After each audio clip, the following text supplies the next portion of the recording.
Welcome back to My Life on a GLP1. I'm Scott Johnson, and I'm here with my co-host, Sarah. Today we're diving into something really fascinating, some more great statistics, and how these medications work differently depending on your age. Hey Scott, yeah, this is such an interesting topic because I think a lot of people assume it's one size fits all, but the reality is so much more nuanced. Exactly. So let's start with the big picture. About 12% of Americans have tried a GLP-1 medication at some point, and roughly 6% are currently using one. But here's where it gets interesting. The experience varies dramatically by age group. What kind of differences did you discover? You have my interest piqued. Let's start with adolescents, ages 12 to 17. The clinical trial results are honestly mind-blowing. We're talking about 16% BMI reduction, which is incredible. Wow, that's amazing, but there's a catch, right? Oh, there's always a catch. The real world is so different from clinical trials. Most teens can't actually access these medications because insurance companies are hesitant to cover them, and you often need to see a pediatric specialist first. That's so frustrating, and I imagine parents are nervous about it too. Absolutely. There's this whole conversation about whether kids should be on these medications long term. It's complicated territory. Now, young adults, 18 to 34, that's where things get really interesting, and not always in a good way. Oh, let me guess, they quit the most? You nailed it. Over 30% of young adults quit by week 4. Week 4, Sarah. That's barely enough time for the medication to really kick in. That's wild. I mean, what's driving that? It's like the perfect storm. Side effects hit hard in those first few weeks. Nausea, feeling terrible. Plus, young adults often have unstable finances. So when they're feeling sick and the scale isn't moving fast enough. They bail. Exactly.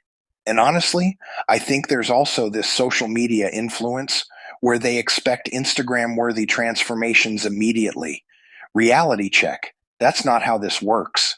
So true. Now, what about the middle-aged crowd? That's where I'd expect more patience. Adults 35 to 64 are absolutely the sweet spot. They have the best combination of results and persistence.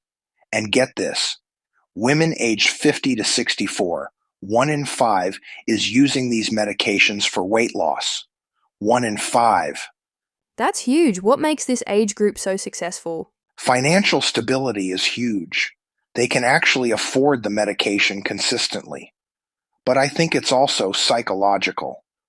By your 40s and 50s, you've tried every diet under the sun, right? You know quick fixes don't work, so you're more committed to the process. Exactly, and health becomes more of a priority. You're not just worried about looking good in a bikini, you're thinking about your knees, your heart, your future. Beautifully put. Now, older adults, 65 plus, they actually do pretty well with the medications themselves, but there's a massive roadblock. Let me guess, insurance and Medicare. Bingo. Medicare doesn't cover these medications for weight loss alone. You need to have diabetes to get coverage, which is honestly backwards when you think about how weight loss could prevent so many health issues. That's so frustrating. And aren't there other concerns for older adults? Yes, muscle preservation becomes critical. When you're 70 and losing weight, you really need to focus on protein and resistance training because muscle loss can be devastating for mobility and independence. Before we wrap up, I want to share some practical advice for anyone considering these medications. First, be honest with your doctor about your lifestyle and goals. Are you someone who travels a lot? Do you have a consistent routine?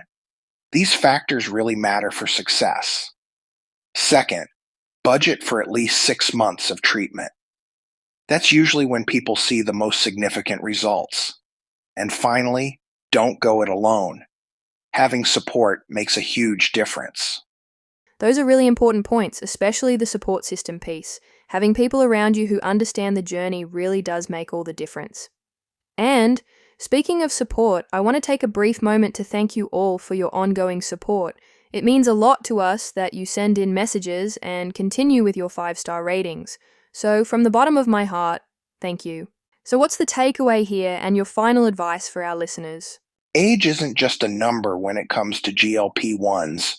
Your life stage affects everything, from how you tolerate side effects to whether you can afford consistent treatment to what your motivation looks like. Understanding this can really help set realistic expectations. And patience really is key no matter what age you are. Absolutely. Thanks for listening and your support. If you found this helpful, subscribe and share it with someone who might need to hear it, or take a few moments to visit my website at mylifeonglp1.com.